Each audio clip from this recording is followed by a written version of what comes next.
Hello guys, नमस्ते सबैजनालाई। के छ, सन्चै आरामै हुनुहुन्छ? आज सन्डे, आज फुल दिन काम गर्ने हो। अहिले टाइमको कुरा गर्ने हो भनेपछि 12 बजेर 2 मिनट भइसक्यो। अनि साथीहरूले भन्नुहुन्छ स्विगीमा काम गर्छु भनेर भन्छ, अनि जोमेटोको ब्याग बानेर हिँड्छ भन्नुहुन्छ। पहिला मैले जोमेटोको गर्थेँ, जोमेटोमा खासै चित्त नबुझेर स्विगीमा गर्छु।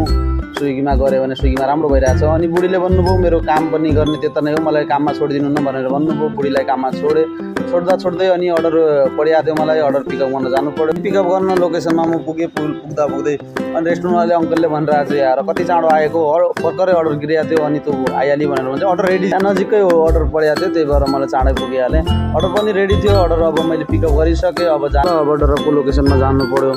एकदम राम्रो छ आज मौसम पनि एकदम राम्रो। आज कति अर्डर हुन्छ न हेर्दै जाउँ अब कस्तो हुन्छ। आजको दिन एकदमै राम्रो हुन्छ भन्ने लागेको छ, किनभने आज मौसम पनि एकदमै राम्रो छ।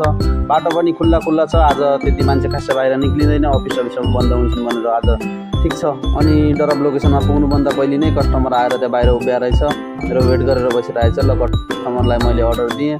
त्यसपछि नि अनि रिटर्नको पैसा मिल्नलाई 5 मिनट लाग्छ। 5 मिनट वेट गर्छु भनेको त वेट गर्नु पहिला नै अर्डर पडिहाल्यो। अर्डर पढिसकेपछि फेरि पिकअप गर्नु मैले ड्रप लोकेसनमा पुग्दाखेरि कस्टमरलाई 3 रुपियाँ रिटर्न दिनुपर्ने थियो।